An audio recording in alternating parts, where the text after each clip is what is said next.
Hola, soy Elkin Naranjo y este es un nuevo videoblog de la serie de Leones y Mariposas. Hoy hablaremos sobre VIH y SIDA.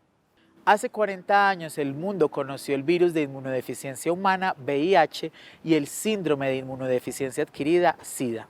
Y aunque en los 80 se le llegó a nombrar como el cáncer gay, hoy se sabe que este virus se transmite de múltiples maneras y que no afecta a una única población.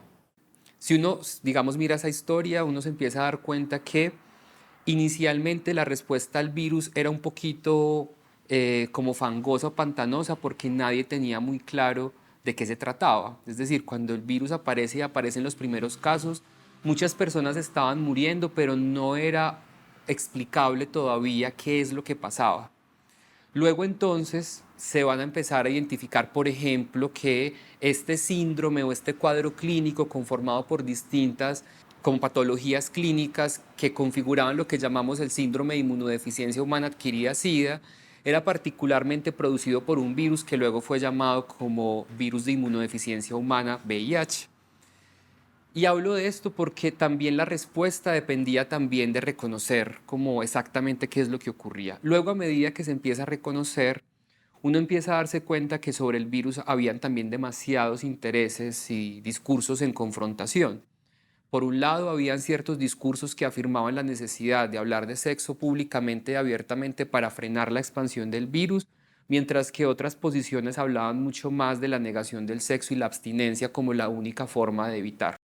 Estos 40 años han implicado avances científicos, médicos y farmacéuticos respecto al tratamiento del virus, lo que ha redundado en brindarle a las personas con diagnóstico positivo una mejor calidad de vida. La evolución en la infección por VIH ha sido muy grande. Desde el mismo momento donde empezamos a utilizar los primeros tratamientos que aparecen en la historia de 1987 con la sidobudina, que fue el primer antirretroviral, al momento han salido múltiples medicamentos en uso.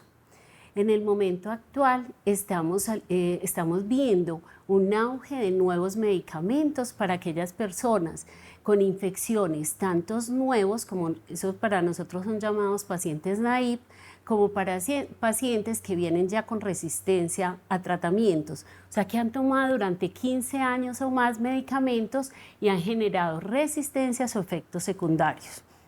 La evolución ha sido exitosa, viendo que en los últimos años, y por ejemplo en este año, en algunos países ya salió autorizado por el FDA el medicamento que es inyectable y que se está usando en Europa. Ese medicamento es uno que viene primero para tomar vía oral y viene otro que es inyectado para aplicarse en cada 2 meses los pacientes. Y con una cosa muy buena, y es que es una profilaxis preexposición también.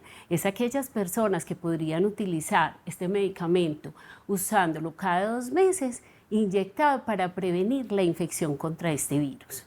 O sea que la evolución ha sido muy grande. Y otro, que empezamos con medicamentos con gran número de tabletas, que tenían pacientes 8, 10, 12 medicamentos que tenían que tomar diarios, a pasar a una sola tableta hoy en día. Sin embargo, algo que parece haber avanzado más lento es la transformación de estigmas y prejuicios.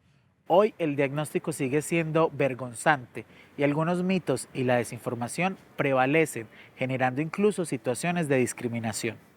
Todavía sigue siendo un tema de muchísimo secreto, ¿cierto? O sea, nosotros y podríamos ubicar en el país personajes que hablan de sí mismos como VIH positivos y son muy pocos, ¿cierto? Es decir, hay todavía, y también habría que preguntar si hay que mantener el secreto o no y todo esto. Creo que se han perdido, o sea, es como paradójico, me resulta a mí.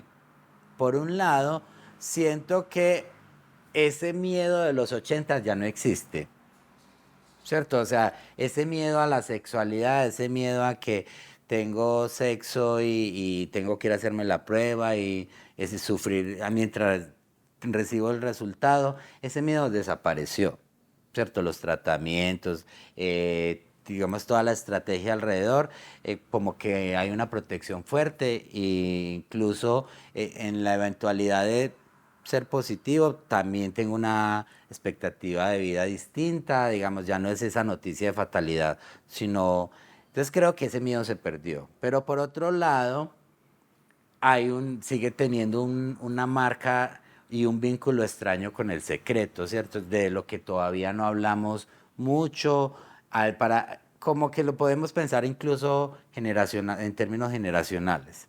Para los chicos y chicas jóvenes es un tema como superado, ¿cierto? Para los señores, o sea, como de mi generación, es el tema todavía que se mantiene en el secreto. Y quizás generacionalmente se pueda hablar en unos lugares de eso y en otros no, pero también sigue teniendo unos matices de género interesantes. No hablas, o sea, no se habla mucho del VIH y las mujeres, por ejemplo, ¿cierto? Sigue muy vinculada, ideas muy consolidadas en términos de VIH y hombres, VIH y homosexualidad, VIH y determinados grupos sociales, pero todavía en algunos sectores estos temas como que no se hablan. Este domingo conoceremos la historia de Raúl Esteban Valencia, activista que se enuncia como persona con diagnóstico de SIDA y al hacerlo aboga por la visibilización, la circulación de información, el empoderamiento y el derrumbe de prejuicios. De Leones y Mariposas, domingos por Teleantioquia, emociona.